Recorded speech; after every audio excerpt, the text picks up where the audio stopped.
First formula note చేసుకొని చెప్తున్నాను. Subject plus am plus PP అంటే పాస్ట్ పార్టిసిపుల్. దీని జనరల్ గా మనం V3 రూపంగా గుర్తుపెట్టుకుంటున్నాం. అవునా? వెర్బ్ యొక్క మూడవ రూపం. మరొకసారి చెప్తున్నాను చూడండి. సబ్జెక్టు తర్వాత యామ్ అనే పదం మాత్రమే వాడాలి. యామ్ తర్వాత వెర్బ్ యొక్క మూడవ రూపం. అంతేనండి. ఫస్ట్ ఫార్ములా ఇది. ఓకే, చూడండి ఉదాహరణలు. నేను పొరపాటు పడ్డాను, నేను సెలెక్ట్ అయ్యాను, నేను అర్హత పొందాను, నేను సంతృప్తి చెందాను, నేను అనుభవం పొందాను. ఓకే, ఇప్పుడు వీటిని ఇంగ్లీష్లో చెప్తాం. చూడండి. నేను పొరపాటు పడ్డాను.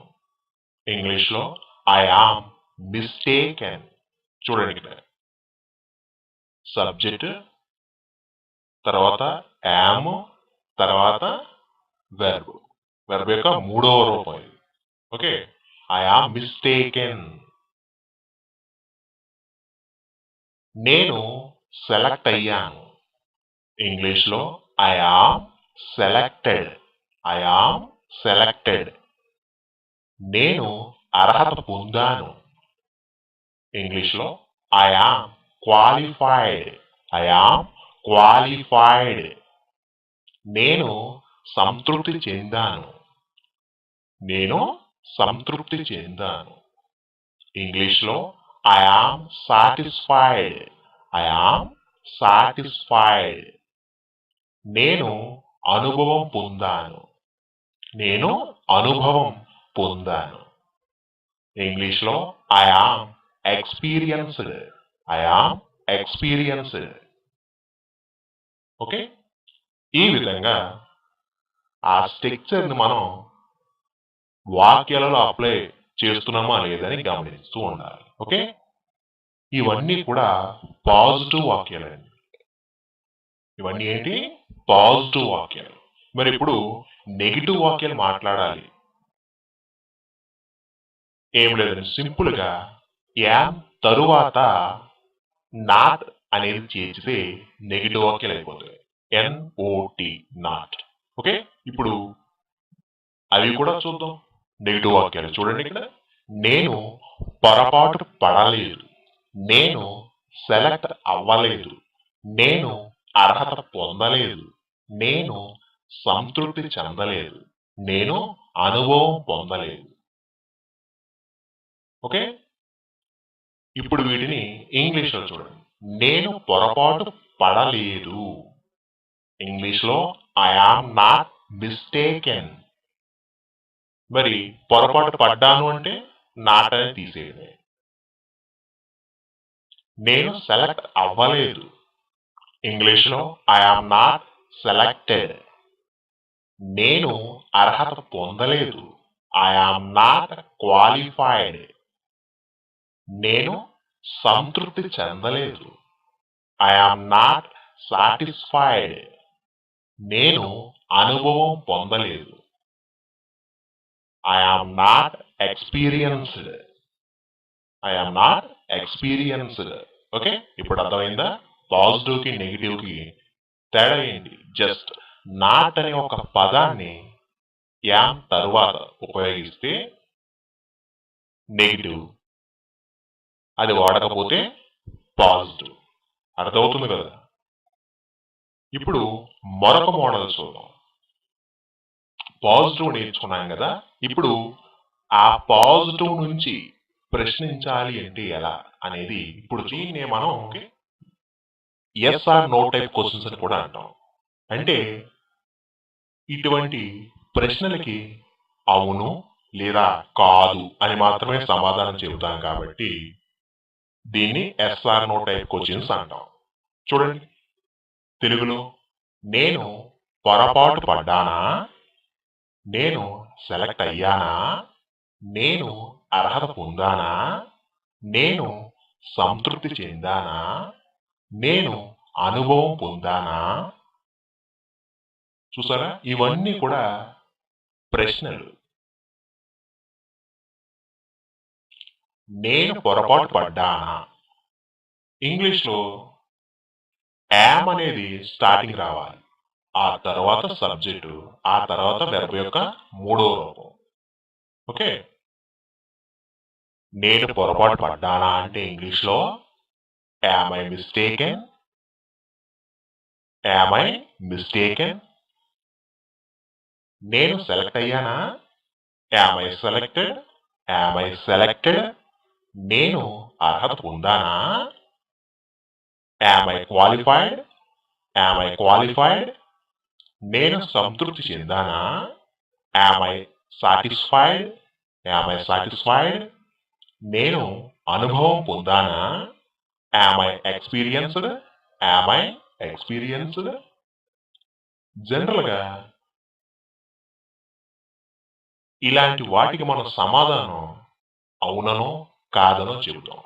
ఉదాహరణకి ఇక్కడ చూడండి, నేను పొరపాటు పడ్డానా అని నేను ఎదుటివారిని ప్రశ్నించాను అంటే అడిగాను. ఒకవేళ నేను పొరపాటు పడ్డాను అనుకోండి, ఎస్ అని చెప్పాలి, లేదనుకోండి నో అని చెప్పాలి. ఇప్పుడు పొరపాటు పడలేదు అని చెప్పాం, వెంటనే నేను ఏమంటాను, ఏంటి నేను పొరపాటు పడలేదా. చూసారా, మరలా ఇంకో టైప్ ప్రశ్నిస్తున్నాం, అంటే నెగిటివ్ నుంచి ప్రశ్నిస్తున్నాం. దాన్ని ఎలా అడగాలి, మీకు అర్థమవుతుందండి కాన్సెప్ట్? రైట్, మరొక్కసారి చెప్తానండి, ఎందుకంటే ఈ టెక్నిక్ అనేది మీకు ఒక్కసారి అర్థమైతే ఇలాంటివి ఎన్నైనా ప్రాక్టీస్ చేస్తారు. చూడండి, నేను పొరపాటు పడ్డానా అని చెప్పి నేను మిమ్మల్ని అడిగాను. ఓకే, నేను పొరపాటు పడ్డాను అనుకోండి, నిజంగా మీరు ఏం చెప్తారు నాకు, అవును పొరపాటు పడ్డావు, సింపుల్గా ఎస్, అక్కడతో అయిపోయింది. అలా కాకుండా నేను పొరపాటు పడ్డానా అని మిమ్మల్ని అడిగినప్పుడు నేను నిజానికి పొరపాటు పడలేదు అనుకోండి, మీరు ఏం చెప్తారు, మీరు పొరపాటు పడలేదు అని చెప్తారు, సింపుల్గా నో అని చెప్తారు. ఎప్పుడైతే మీరు నో అని చెప్పారో వెంటనే నేను మరొక ప్రశ్న చేస్తాను, ఏమని, నేను పొరపాటు పడలేదా అని. అవునా, మరి దాన్ని ఎలా అడగాలి ఇంగ్లీష్లో? రైట్, నెగిటివ్ నుంచి ఎస్ఆర్ నో టైప్ క్వశ్చన్స్ అనమాట. నేను పొరపాటు పడలేదా, నేను సెలెక్ట్ అవ్వలేదా, నేను అర్హత పొందలేదా, నేను సంతృప్తి చెందలేదా, నేను అనుభవం పొందలేదా. చూసారా, ఈ విధంగా మనం నెగిటివ్ నుంచి yes or no type questions అడగడం జరుగుతుంది. ఒకసారి ఇంగ్లీష్లో చూడండి, మీరు సింపుల్గా దీన్ని ఎలా గుర్తుపెట్టుకోవాలంటే, స్టార్టింగ్లో యామ్ తర్వాత నాట్ అనేది చేర్చాలి, ఆ తర్వాతే సబ్జెక్టు, ఆ తర్వాతే వెర్బ్ యొక్క మూడో రూపం. ఓకే, నేను పొరపాటు పడలేదా, ఇంగ్లీష్లో am not I mistaken, yam not I mistaken. నేను సెలెక్ట్ అవ్వలేదా, ఇంగ్లీష్లో am not I selected, yam not I selected. నేను అర్హత పొందలేదా, ఇంగ్లీష్లో am not I qualified, yam not I qualified. నేను సంతృప్తి చెందలేదా, ఇంగ్లీష్లో am not I satisfied, yam not I satisfied. నేను అనుభవం పొందలేదా, ఇంగ్లీష్లో am not I experienced, yam not I experienced. Okay, ఈ విధంగా మనం అడుగుతూ ఉంటాం. ఓకే, ఫస్ట్ ఫార్ములా అర్థమైంది కదా. నెక్స్ట్ ఇక సెకండ్ ఫార్ములా ఒకసారి చూద్దాం. ఓకే, సెకండ్ ఫార్ములా చూడండి, నోట్ చేసుకోండి. Subject plus am plus verb యొక్క మొదటి రూపానికి ఇంగ్ ఫామ్ అనేది చేర్చాలి. ఐఎన్జి అనే ఫామ్ ని వెర్బ్ యొక్క మొదటి రూపానికి చేర్చాలి, అదే ఫార్ములా. ఒకసారి మరలా చెప్తున్నాను చూడండి. ఫస్ట్ సబ్జెక్ట్ ఉండాలండి, ఆ తర్వాత యామ్ అనే పదం, ఆ తర్వాత వెర్బ్ యొక్క మొదటి రూపం రాసి దానికి ఇంగ్ ఫామ్ చేర్చాలి, ఇదే ఫార్ములా. ఓకే, చూడండి, పాజిటివ్ వాక్యాలు ఒకసారి చెబుతున్నాను చూడండి. ఈ ఫార్ములాకు సంబంధించి, నేను నేర్చుకుంటున్నాను, నేను మాట్లాడుతున్నాను, నేను చదువుతున్నాను, నేను రాస్తున్నాను, నేను వెళుతున్నాను. ఇలా ఎప్పుడు చెప్తామండి? ప్రెజెంట్ మీరు ఏ పని అయితే చేస్తున్నారో లేదా మీకు మీ కళ్ళ ముందు ఏ పని అయితే జరుగుతుందో వాటిని ఇంగ్లీష్లో కూడా ఈ విధంగా ఎలా చెప్పాలి అనేది ఇప్పుడు చూడబోతున్నారు. ఆల్రెడీ మనకి తెలుగులో తెలుసు, మరి ఇప్పుడు ఇంగ్లీష్ చూడండి. నేను నేర్చుకుంటున్నాను. ప్రస్తుతం ఇంగ్లీష్లో I am learning. I am learning. చూడండి, ఫస్ట్ సబ్జెక్టు, దాని తర్వాత యామ్ అనే పదం, ఆ తర్వాత వెర్బ్ యొక్క మొదటి రూపానికి ఇన్ఫార్మ్ చేసి మాట్లాడాను. ఐ ఆమ్ లెర్నింగ్ అంటే నేను నేర్చుకుంటున్నాను, నేను మాట్లాడుతున్నాను. I am speaking. I am speaking. నేను చదువుతున్నాను. I am reading. I am reading. నేను రాస్తున్నాను. I am writing.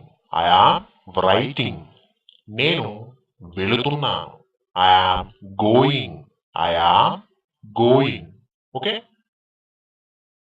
పాజిటివ్ వాక్యాలు మీకు అర్థమయ్యాయి కదా. ఇప్పుడు నెగిటివ్ లో మాట్లాడాలి. మరి అది ఎలా మాట్లాడాలి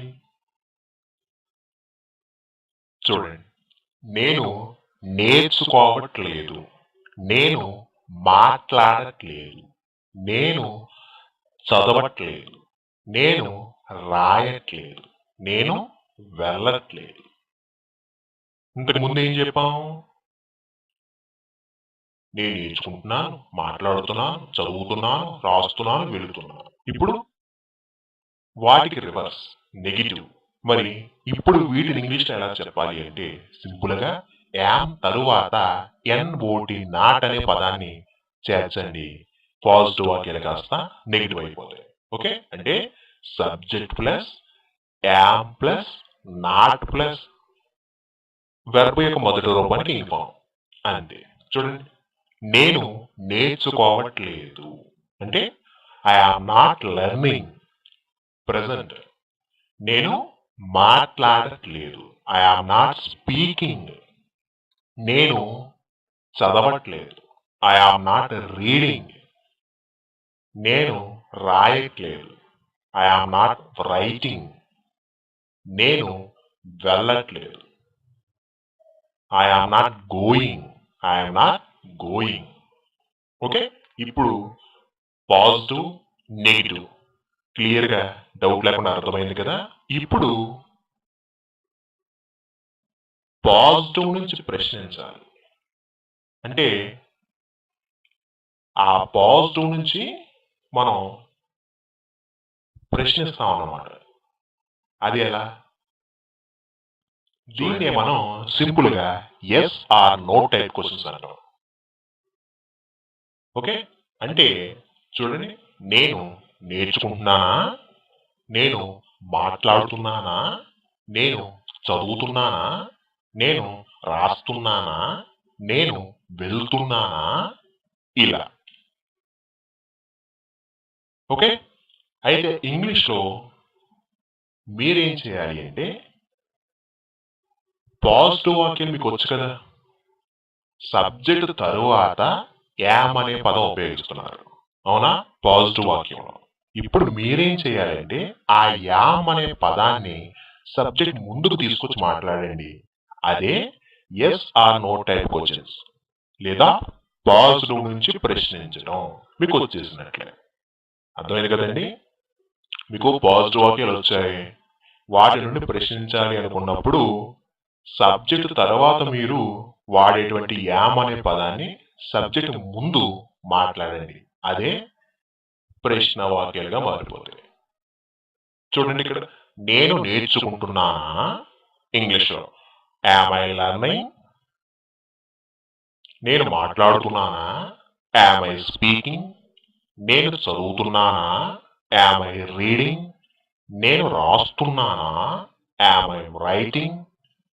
నేను వెళుతున్నానా, యామ్ ఐ గోయింగ్. చూసారా ఎంత సింపుల్. ఇప్పుడు మీకు ఎస్ఆర్ నో టైప్ క్వశ్చన్స్ లోనే నెగిటివ్ కూడా ఉన్నాయి. అదేంటి నెగిటివ్ అంటారా? చూడండి, ఉదాహరణకి ఎస్ఆర్ నో టైప్ క్వశ్చన్స్ సమాధానం ఎలా ఉంటుందో తెలుసా? చూడండి, నేను నేర్చుకుంటున్నానా అని మిమ్మల్ని నేను అడిగాను అనుకోండి, నేను నిజంగానే నేర్చుకుంటున్నాను అనుకోండి, మీరు సమాధానం ఏం చెప్తారు? ఎస్ అని చెప్తారు. ఒకవేళ నేను నేర్చుకోకుండా అడిగాను అనుకోండి, అంటే మీకు అర్థమవుతుంది కదా, నేను నేర్చుకోకుండా నేను నేర్చుకుంటున్నానా అని మిమ్మల్ని అడిగాను అనుకోండి, మీరు ఏం చెప్తారు సమాధానం? లేదు, నో అని చెప్తారు. ఎప్పుడైతే మీరు నెగిటివ్ చెప్పారో అప్పుడు నేను ఏమంటాను? నేను నేర్చుకోవడం లేదా అని మరలా తిరిగి మీకు ప్రశ్న ఇస్తాను. అవును కదా? అలాంటి వాటిని ఇప్పుడు ఎలా చెప్పాలి అనేది చూడండి. నెగిటివ్ నుంచి yes or no type questions మీరు సింపుల్ గా గుర్తుపెట్టుకోండి. యామ్ తర్వాత ఎన్ఓటి నాట్ చేర్చండి. ఆ తర్వాత సబ్జెక్టు, ఆ తర్వాత వెర్బ్ యొక్క మొదటి రూపానికి ఇన్ఫార్మ్. ఓకే, చూడండి, నేను నేర్చుకోవట్లేదా, నేను మాట్లాడట్లేదా, నేను చదవట్లేదా, నేను రాయట్లేదా, నేను వెళ్ళట్లేదా. చూసారా, మీరు లేదు అని ఒక మాట చెప్పినందుకు నెగిటివ్ నుంచి మరలా ఎస్ఆర్ నో టైప్ క్వశ్చన్స్ తయారైపోయాయి. చూడండి, నేను నేర్చుకోవట్లేదా ఇంగ్లీష్లో యామ్ నాట్ ఐ లర్నింగ్, నేను మాట్లాడట్లేదా యామ్ నాట్ ఐ స్పీకింగ్, నేను చదవట్లేదా యామ్ నాట్ ఐ రీడింగ్, నేను రాయట్లేదా యామ్ నాట్ ఐ రైటింగ్, నేను వెళ్ళట్లేదా am not I going. Okay, ఈ విధంగా మనం negative yes or no type questions వచ్చేసాయి. ఓకే, ఈ విధంగా మనం సెకండ్ ఫార్ములా కూడా నేర్చుకున్నాం. ఇప్పుడు థర్డ్ ఫార్ములా. ఓకే, వెళ్దాం మరి. ఫార్ములా నోట్ చేసుకోండి. సబ్జెక్ట్ ప్లస్ యామ్, అంతేనండి. ఇక్కడ రెండే పదాలు ఫార్ములా. ఏంటి? Subject plus yam. యామ్ తరువాత మీరు చెప్పాలనుకుంటున్న మీ ఫీలింగ్స్, మీరు ఎలా ఉన్నారు, కోపంగా ఉన్నారా, ఆనందంగా ఉన్నారా, లేదా ఆకలిగా ఉన్నారా చెప్పండి. లేదు, మీరు ఎక్కడ ఉన్నారు ప్రజెంట్, అంటే మీరు బస్ స్టాప్ లో ఉన్నారా, లేకపోతే బిజీగా ఉన్నారా, మీ ఇష్టం. మీరు మీ యొక్క ఫీలింగ్స్ అన్ని కూడా యామ్ తర్వాత చెప్పవచ్చు. ఉదాహరణకి ఇక్కడ చూడండి, కొన్ని పాజిటివ్ వాక్యాలు ఇవ్వటం జరిగింది. నేను ఆనందంగా ఉన్నాను, నేను ఆనందంగా ఉన్నాను. ఫార్ములా ఏంటి? సబ్జెక్టు, ఆ తర్వాత యామ్ రావాలి, ఆ తర్వాత ఫీలింగ్స్. చూడండి, నేను ఆనందంగా ఉన్నాను, ఇంగ్లీష్లో I am happy, I am happy. నేను కోపంగా ఉన్నాను, ఐ ఆమ్ యాంగ్రీ. నేను బలంగా ఉన్నాను, ఐ ఆమ్ స్ట్రాంగ్. నేను బస్ స్టాండ్ వద్ద ఉన్నాను, I am at the bus stop or bus stand. నేను బిజీగా ఉన్నాను, ఐ ఆమ్ బిజీ. చూసారా, ఇలా మీ యొక్క ఫీలింగ్స్, లేదా మీరు ఎక్కడున్నారు, లేదా ఏం చేస్తున్నారు, ఇలా రకరకాలుగా చెప్పచ్చు. ఓకే, మీకు అర్థమవుతుంది కదా కాన్సెప్ట్. ఇప్పుడు వీటిని మనం నెగిటివ్ లో చెప్పాలి. ఓకే, మీకు పాజిటివ్ వాక్యంలో ఎప్పుడైతే చెప్పడం వచ్చిందో, నేను ఆనందంగా ఉన్నాను, కోపంగా ఉన్నాను, బాధగా ఉన్నాను, ఇలా మీకు ఎప్పుడైతే చెప్పడం వచ్చిందో ఇంగ్లీష్లో, వాటిని నెగిటివ్ లో చెప్పడం చాలా ఈజీ అండి. ఓకే, ఇప్పుడు ఆ నెగిటివ్ కూడా ఒకసారి నెగిటివ్ వాక్యాలు చూడండి. నేను ఆనందంగా లేను, నేను కోపంగా లేను, నేను బలంగా లేను, నేను బస్ స్టాప్ వద్ద లేను, నేను బిజీగా లేను. ఇంతకు ముందు ఏం చెప్పాను? ఆనందంగా ఉన్నాను, కోపంగా ఉన్నాను, బలంగా ఉన్నాను, బస్ స్టాప్ వద్ద ఉన్నాను, బిజీగా ఉన్నాను. పాజిటివ్ వాక్యంలో ఉన్నాను అని చెప్పాం, ఇప్పుడు నెగిటివ్ వాక్యంలో లేను అని చెప్తున్నాం. అయితే దీన్ని ఇంగ్లీష్లో చెప్పాలి అంటే సింపుల్ గా ఆ పాజిటివ్ వాక్యానికి మీరు చిన్న ఒక పదాన్ని యాడ్ చేస్తే అవే నెగిటివ్ వాక్యాలు అయిపోతాయి. ఎలా అంటే యామ్ తరువాత నాట్ పెట్టండి పాజిటివ్ వాక్యానికి, అవే నెగిటివ్ వాక్యాలు. చూడండి, నేను ఆనందంగా లేను, ముందుగా నేను ఆనందంగా ఉన్నాను అని మీకు చెప్పడం వచ్చు కదా ఇంగ్లీష్లో. ఎలా? I am happy. ఇప్పుడు నేను ఆనందంగా లేను. యామ్ తర్వాత నాట్ పెట్టండి, నెగిటివ్ వాక్యాలు వచ్చేసినట్లే. నేను ఆనందంగా లేను అంటే ఐ ఆమ్ నాట్ హ్యాపీ. నేను కోపంగా లేను. I am not angry. నేను బలంగా లేను. I am not strong. నేను బస్ స్టాప్ వద్ద లేను. I am not at the bus stop. నేను బిజీగా లేను. I am not busy. చూసారా? కేవలం మీకు పాజిటివ్ వాక్యాలు రావడం వలన మీరు వాటికి నాట్ అనే పదాన్ని చేర్చడం వలన నెగిటివ్ గా మారిపోయాయి. ఓకే, ఇప్పుడు మరొక మోడల్ తెలుసు, ఎస్ఆర్ నో టైప్ క్వశ్చన్స్. అంటే చూడండి, తెలుగులో నేను ఆనందంగా ఉన్నానా, నేను కోపంగా ఉన్నానా, నేను బలంగా ఉన్నానా, నేను బస్ స్టాప్ వద్ద ఉన్నానా, నేను బిజీగా ఉన్నానా, ఈ విధంగా మనం ప్రశ్నిస్తూ ఉంటాం కదా. మీరు ఒకటే గుర్తుపెట్టుకోండి, ఇలా ప్రశ్నిస్తున్నారు అంటే ఇంగ్లీష్లో యామ్ అనేది ముందు వాడాలి, ఆ తర్వాత సబ్జెక్టు, ఆ తర్వాతే మీ ఫీలింగ్స్. ఓకే, నేను ఆనందంగా ఉన్నానా, ఇంగ్లీష్లో యామ్ ఐ హ్యాపీ. నేను కోపంగా ఉన్నానా, యామ్ ఐ యాంగ్రీ. నేను బలంగా ఉన్నానా, యామ్ ఐ స్ట్రాంగ్. నేను బస్ స్టాప్ వద్ద ఉన్నానా, am I at the bus stop. నేను బిజీగా ఉన్నానా, యామ్ ఐ బిజీ. ఈ విధంగా అడగాలి. ఓకే,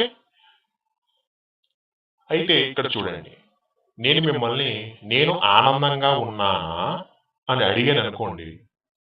ఒకవేళ నేను నిజంగా ఆనందంగా ఉంటే మీరు ఏం చెప్తారు? ఎస్ అని చెప్తారు. ఒకవేళ లేకపోతే నో అని చెప్తారు. ఎప్పుడైతే మీరు నో అని చెప్పారనుకోండి, వెంటనే నేను మరొక ప్రశ్న ఇస్తాను. ఏమని? నేను ఆనందంగా లేనా? చూడండి, నేను ఆనందంగా లేనా అని మరొక ప్రశ్నించాను. అంటే negative yes or no type questions అంటారు వీటిని. ఓకే, వాటిని కూడా ఎలా మాట్లాడాలి? Yes or no type questions. మీరు ఎప్పుడైతే లేదు అని చెప్పారో నెగిటివ్ గా, ఇప్పుడు వాటి నుండి నేను మిమ్మల్ని ప్రశ్నిస్తున్నాను. చూడండి, నేను ఆనందంగా లేనా, నేను కోపంగా లేనా, నేను బలంగా లేనా, నేను బస్ స్టాప్ వద్ద లేనా, నేను బిజీగా లేనా, ఈ విధంగా ప్రశ్నిస్తాం అన్నట్టు మనం. అవునా? ఇప్పుడు మరి వీటిని ఇంగ్లీష్ లో చెప్పాలి అంటే మీరు సింపుల్ గా యామ్ తరువాత నాట్ అనేది చేర్చండి, మిగిలిందంతా మామూలే. చూడండి, నేను ఆనందంగా లేనా, ఇంగ్లీష్ లో యామ్ నాట్ ఐ హ్యాపీ. నేను కోపంగా లేనా, యామ్ నాట్ ఐ యాంగ్రీ. నేను బలంగా లేనా, యామ్ నాట్ ఐ స్ట్రాంగ్. నేను బస్ స్టాప్ వద్ద లేనా, yam not I at the bus stop. నేను బిజీగా లేనా, యామ్ నాట్ ఐ బిజీ. లేదా చాలా బిజీగా లేనా అంటే yam not I very busy. ఈ విధంగా మాట్లాడాలి. ఓకే,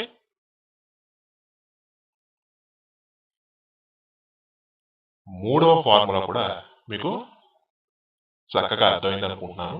ఇక నాలుగో ఫార్ములా ఏంటది చూద్దామా? ఫార్ములా నోట్ చేసుకోండి. Subject plus am plus being అంటే బి రాసి దానికి ఇన్ఫార్మ్ చేర్చాలి, ప్లస్ వెర్బ్ యొక్క మూడో రూపం. ఓకే, ఒకసారి ఫార్ములా వివరిస్తున్నా చూడండి. సబ్జెక్ట్ తర్వాత యామ్ అనే పదం వాడండి, దాని తర్వాత బీయింగ్, దాని తర్వాత వెర్బ్ యొక్క మూడవ రూపం. ఓకే, ముందుగా పాజిటివ్ వాక్యాలు. ముందు ఒకసారి తెలుగు చూడండి. నేను నీ చేత మోసగింపబడుతున్నాను. నేను అతడి చేత నేర్పించబడుతున్నాను. నేను రాజు చేత వేధింపబడుతున్నాను. నేను దాని చేత మార్పు చెందబడుతున్నాను. నేను వారి చేత పొగడబడుతున్నాను. ఇప్పుడు ఇటువంటి వాక్యాలు మనం ఇంగ్లీష్లో చెప్పాలి. సేమ్ ఫార్ములా బేస్డ్కి వెళ్ళిపోండి. చూడండి,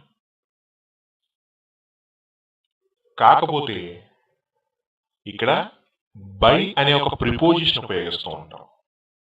ఓకే, దానివల్ల కన్ఫ్యూజ్ ఏం పడవద్దండి. అంటే వెర్బ్ యొక్క మూడో రూపం తర్వాతే బై అనే ప్రిపోజిషన్ ఉపయోగిస్తూ ఉంటాం. చూడండి, నేను నీ చేత మోసగింపబడుతున్నాను.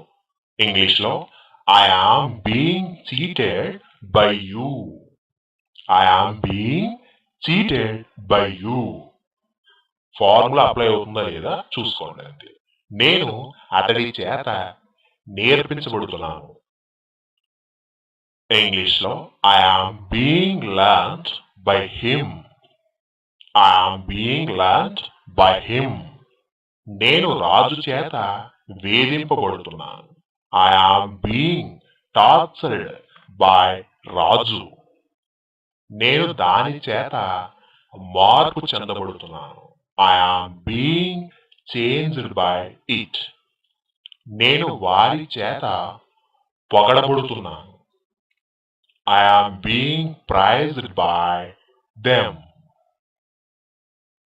చూసారా, బై తరువాత మీరు ఎవరి చేత మోసగించబడుతున్నారో, లేదా ఎవరైతే మీకు ఇబ్బంది పడుతున్నారో, లేదా ఎవరి చేత అయితే మీరు పొగడబడుతున్నారో, ఇలాంటివన్నీ కూడా బై తర్వాతే యాడ్ చేస్తూ ఉంటారు.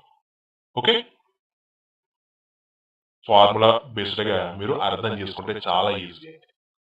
ఓకే, ఇప్పుడు మీరు నేర్చుకున్నవి పాజిటివ్ వాక్యాలు, మరి వీటిని నెగిటివ్ లో మార్చాలి. అదెలా? మరి చూడండి, నెగిటివ్ వాక్యాలు. ఓకే, మీకు ఎప్పుడైతే పాజిటివ్ వాక్యాలు చెప్పడం వచ్చిందో మీకు నెగిటివ్ వాక్యాలు వచ్చేసినట్లే. అదేంటి అంటారా? అవునండి, కేవలం నాట్ అనే పదాన్ని పాజిటివ్ వాక్యాలలో యామ్ అనే పదాన్ని తరువాత చేస్తే మీకు నెగిటివ్ వాక్యాలు వచ్చేసినట్లే. ఓకే, చూడండి, నేను నీ చేత మోసగింపబడట్లేదు. నేను అతడి చేత నేర్పించబడట్లేదు. నేను రాజు చేత వేధింపబడట్లేదు. నేను దాని చేత మార్పు చెందబడట్లేదు. నేను వారి చేత పొగడబడట్లేదు. ఇంగ్లీష్ లో ఒకసారి చూడండి, నేను నీ చేత మోసగింపబడట్లేదు అంటే ఇంగ్లీష్ లో I am not being cheated by you. Not అనే పదం ఎక్కడ చేర్చాం? యామ్ తరువాత. నేను అతడి చేత నేర్వబడట్లేదు అంటే నేర్పించబడట్లేదు. ఇంగ్లీష్ లో I am not being learned by him. నేను రాజు చేత వేధింపబడట్లేదు. I am not being tortured by Raju. నేను దాని చేత మార్పు చెందబడట్లేదు. I am not being cheated by it. నేను వారి చేత పొగడబడట్లేదు. I am not being praised by them. Okay, ఇలా ఒక వాక్యాన్ని పాజిటివ్ నుంచి నెగిటివ్ లోకి మార్చాలి అనుకున్నప్పుడు యామ్ తర్వాత నాట్ అనేది చేర్చితే సరిపోతుంది. ఓకే, అర్థమైంది కదా? ఇప్పుడు ఎస్ఆర్ నో టైప్ క్వశ్చన్స్ చూద్దాం. అది ఎట్లా అడగాలి, ఆ ప్రశ్నలు ఎలా అడగాలి చూడండి. ఎస్ఆర్ నో టైప్ క్వశ్చన్స్ అంటే మీకు పాజిటివ్ వాక్యాలు వచ్చాయి కదా, ఆ పాజిటివ్ వాక్యాలు ఏం చేస్తాం? సబ్జెక్ట్ తర్వాత యామ్ అనే పదం వాడాం. ఇప్పుడు ఏం చేయాలి అంటే ప్రశ్న వాక్యాలు కాబట్టి యామ్ అనేది సబ్జెక్ట్ ముందు తీసుకొచ్చి మాట్లాడండి. అదే ఎస్ఆర్ నో టైప్ క్వశ్చన్స్ అయిపోతాయి. చూడండి, నేను నీ చేత మోసగింపబడ్డానా? చూడండి, నేను నీ చేత మోసగింపబడ్డానా ప్రశ్న ఇది. కాబట్టి ఇంగ్లీష్ లో am I being cheated by you. నేను అతడి చేత నేర్వబడ్డానా అంటే నేర్పించబడ్డానా? ఇంగ్లీష్ లో am I being learned by him. నేను రాజు చేత వేధింపబడ్డానా? ఇంగ్లీష్ లో am I being tortured by Raju. నేను దాని చేత మార్పు చెందబడ్డానా? Am I being changed by it. నేను వారి చేత పొగడబడ్డానా? Am I being praised by them.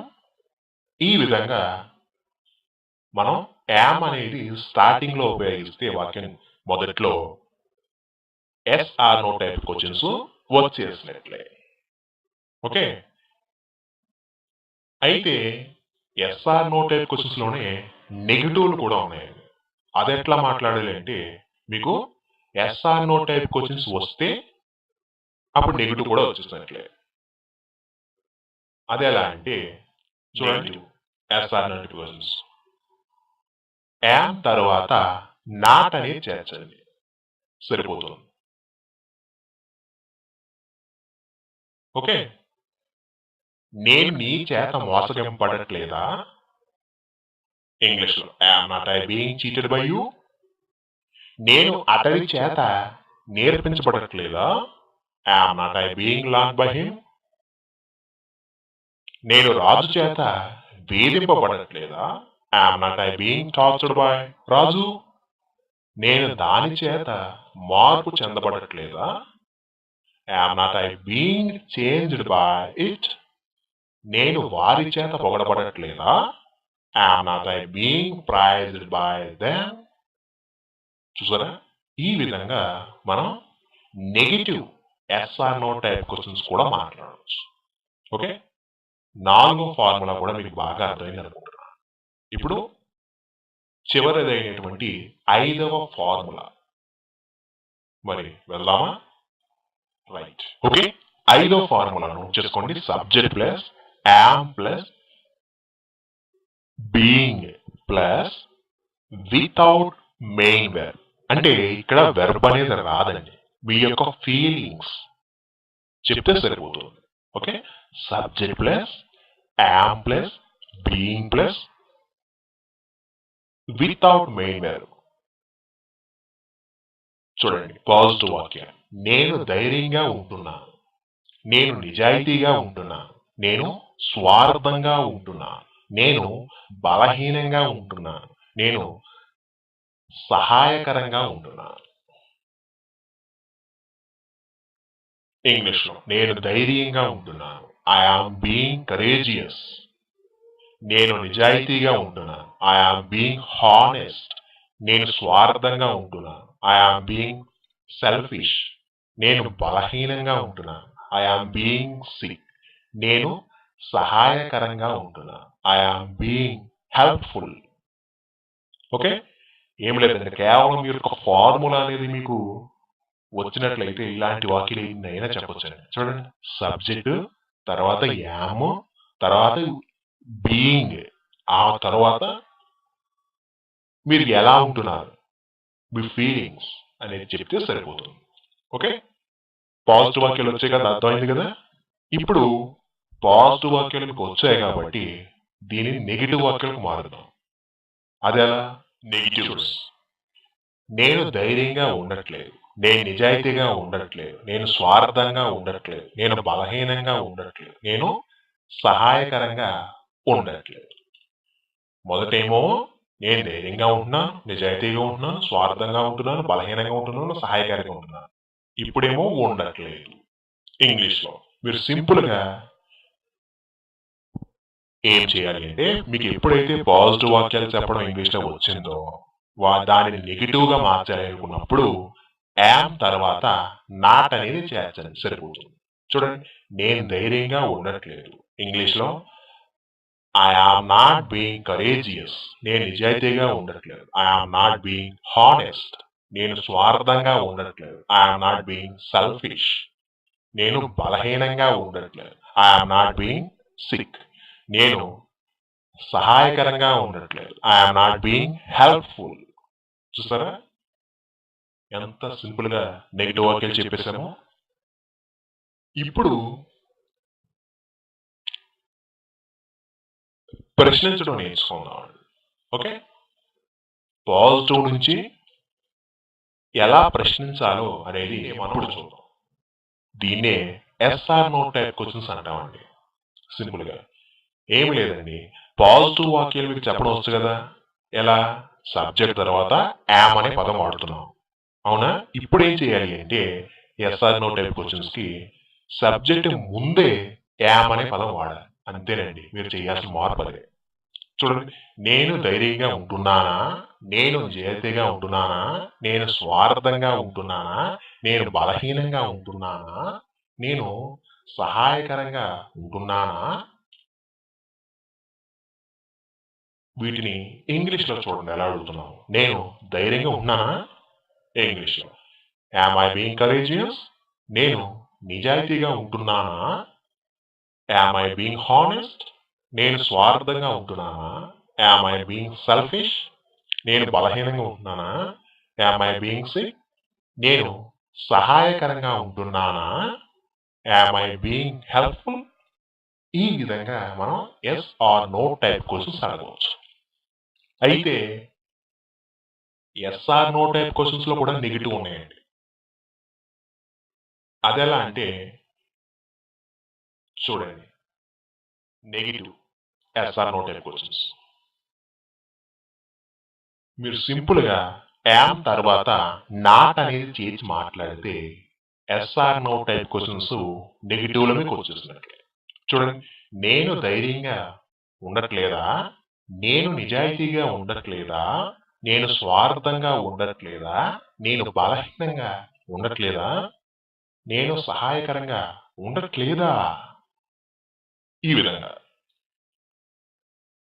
నేను ధైర్యంగా ఉండట్లేదా ఇంగ్లీష్లో am not I being courageous am తర్వాత నాట్ అనేది చేర్చండి సరిపోతుంది.